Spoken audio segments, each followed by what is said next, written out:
This is going to be a quick course on how to spot bad frequencies. I will maybe do a mixing, like how I mix this song later. But for right now, I just want to show you guys what I was talking about in the group. So pretty much what happens is when it comes to music, music is all about frequencies. Yes, it is all about how a record sounds, things like that. But remember, we're the mixing engineers. We're focused more on the technical aspect of mixing. So it can be, it might seem a little daunting, but as we go, you'll be able to learn the technical aspect of mixing, okay?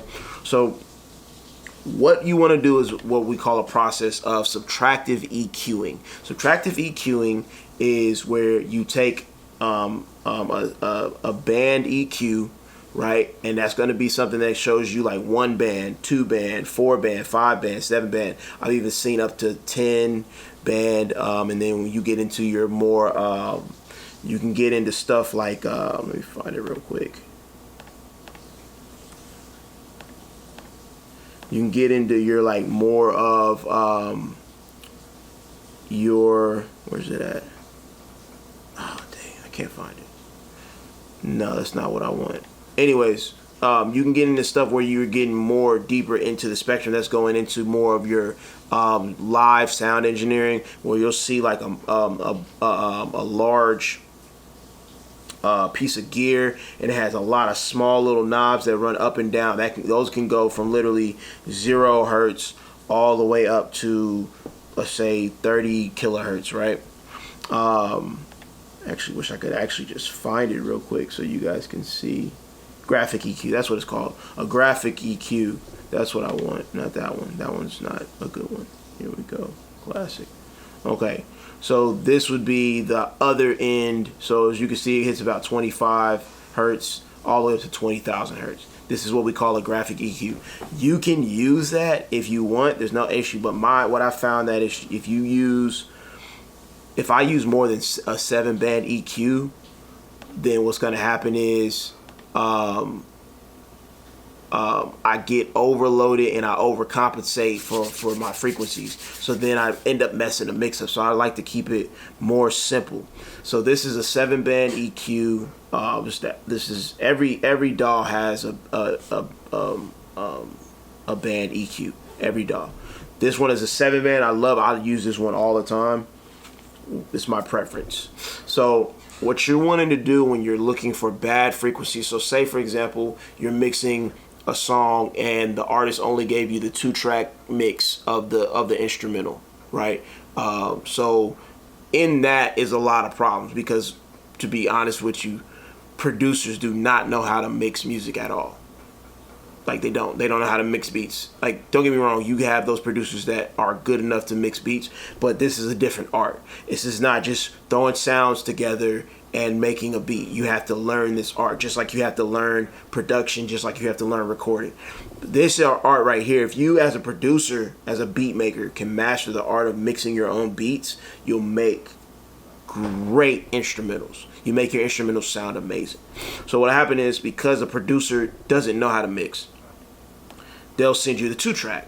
2-track, just, it'll sound okay, but there's things that what happens is when, say for example, the artist says I, and the snare happened to hit right at that point, but the way there's a frequency in that snare and there's a frequency in that vocal, those two could be clashing to where what'll happen is the snare might drown the vocal out a little bit, or cancel it out, things like that.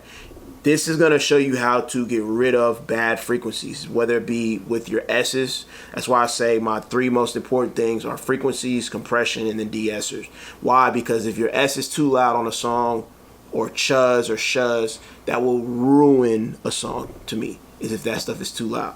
So those are the most important things. And you can do all that stuff. You can do as far as with the EQing, you can take out the S's, you can lower the volume of certain frequencies to make a song sound better, all with just doing a 7 band EQ, right? So what you're going to want to do is you want to take the Q right here, and you want to make it narrow like that.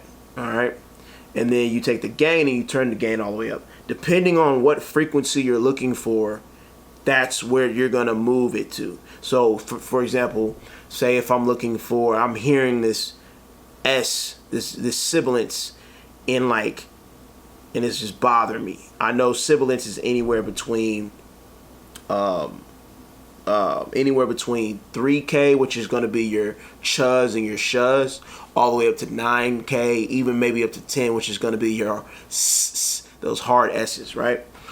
So what I'll do is I increase the Q, I narrow the Q, and then I turn the gain all the way up, so that way now I'm seeing this like this. And all you're doing is you're dragging back and forth to find that bad frequency. And like I said, it seems daunting at first, but once you get it down, you can really do a lot of great things with your mix, because you can turn down, once you start turning down bad frequencies, it actually really softens the mix out and levels it out really nicely to make your compression job a little bit easier. Because remember, compression is where you're taking sounds that are too loud and too quiet, and kind of moving them in a way to where they not, depending on your sound, you can either squash it, or you can kind of just level it out to where those highs are not too high and those lows are brought up a little bit low, up in volume. That's compression, but we'll talk about that on another day. Right now, we're talking about subtractive EQing, which can do kind of the same thing, almost. So this is Officer Tobiah from New York. So what I'm doing, and this is already mixed, I'm just going to show y'all how I move to find bad frequencies and things like that. When Israel ain't a ruling class, he them will see me off bow down fast. Why? They know one no mercy says them bloodthirsty vengeance they not. So now I'm about to start moving it. I don't know, maybe you guys heard it's a small ringing sound that you're looking for. And actually, when you hit the frequency you're trying to find, it'll actually get really loud. But for right now, because I've already mixed it, it's already going to have a lot of bad frequencies already taken out. So I'm going to find the ones that are still bad and kind of just go in and show y'all what those sound like. When Israel ain't a ruling class, he them will see me off bow down fast. Why? They know one no mercy says them bloodthirsty vengeance they now we are. Head a fly anytime we make walk. 144 we now got it. And as you can see, it's a weird ringing sound as you move up and down the frequency chart, okay? When Israel ain't a ruling like class, he them will see me off bow down fast. Why? They know one no mercy says them bloodthirsty vengeance they now we are. Head a fly anytime we make walk. 144 we now got tech talk. Them off bring all the gold. That's a bad frequency. That right there. When Israel ain't a and I didn't pick it up. But also too, I didn't want to dissect this when I was mixing it. I didn't want to dissect it so much to where I couldn't finish the mix. Sometimes it's okay to have bad frequencies. Don't try to make it sound stupid perfect. Your job is just to find the things that are going to stick out the most. That's our job as mixing engineers, right? When Israel ain't a ruling class, he don't see me off bow down fast. Why? They know one number. And then I just turn it down. So I found the bad frequency and I just turned it down. You can mess that up. You can overcompensate and really jack that up to where now you're having to go back in because it doesn't sound like how it originally sounded. A lot of people want how, like, whenever they record, sometimes they want the mix to sound like how it originally sounded. We know as mixing engineers that's not always going to happen. There's things that you're changing that are not going to always make it sound like the original recording, right? But our job is to make it sound as close to the original recording so the artist feels comfortable with the song, right? So just keep that in mind. Remember, when you're trying to find bad frequencies, like whether it be the S's, it could be in like this. As a singers might have something in that anywhere between 600 hertz to 2000 kilohertz. They can have anything bad and muddy or too bright in there. So our job is to find that and just turn it down just a little bit. But what you do is you bring up the Q, bring up the gain. You narrow the Q, bring up the gain, and then all you're doing is just sliding back and forth in this frequency spectrum. As you can see, some of these bands will only go so far, right? And then they'll stop. So what you want to do is I usually like to put use the band in the area that I know that sound is being is bad in. Right. The other thing you learn too is the frequency chart. So you got to remember, human beings at our lowest hearing, meaning the most bassiest, can only hear 25 hertz and up. Then at the highest, we can only hear about 20 kilohertz or 20,000 hertz. That's like you're young and your ears, you haven't been playing too much loud music. That's like the perfect ear.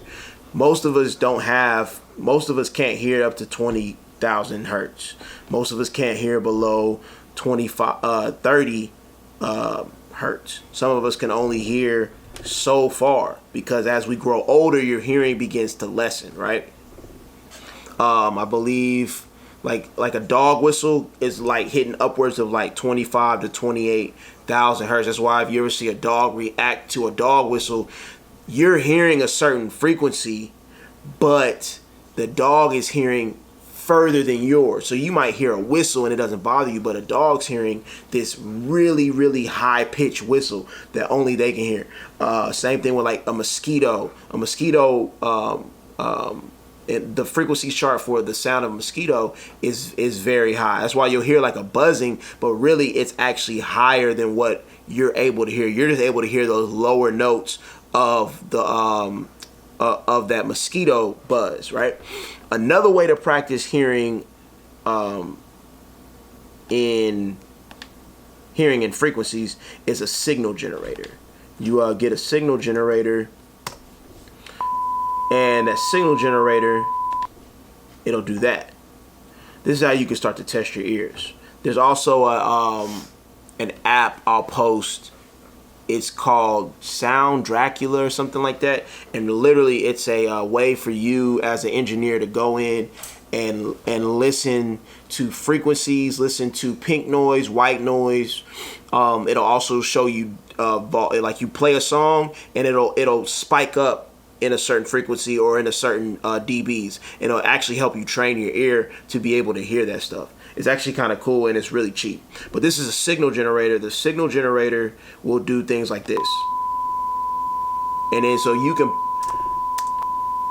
what you can do is you can play with the signal generator and move it up and down.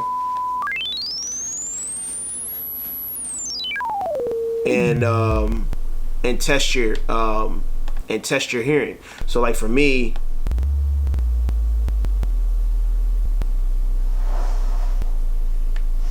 the lowest I'm hearing at is 28 hertz. See here. Yeah, the lowest I can kind of hear the 25, and that's because I turned up. But like 28, I can hear about 28, and then let's see how high I can hear up.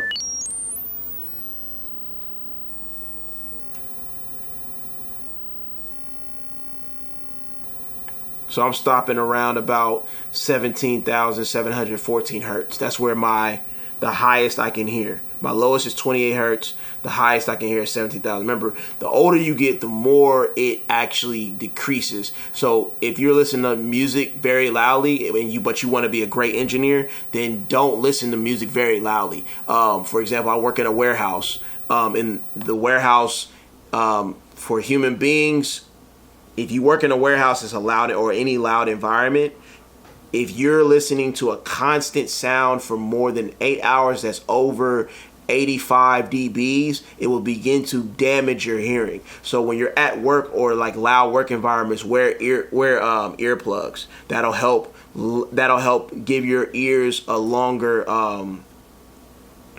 usage. So keep that in mind. Your ears, being a mixing engineer, that's our most important thing. Loud sounds, do not let loud sounds around you for too long. Put some eardrums in, some earplugs in, do something to help you be able to allow your ears to last longer. Trying to think if there's anything else. No, right now I just wanted to show you guys what it is for finding bad frequencies, and hopefully you guys will ask questions and we'll be able to start getting things getting rolling. The next thing we'll go over is compression, and then de-essing, and then we'll go over some other things like auxiliary busing, parallel compression, how to use reverb, how to use delay.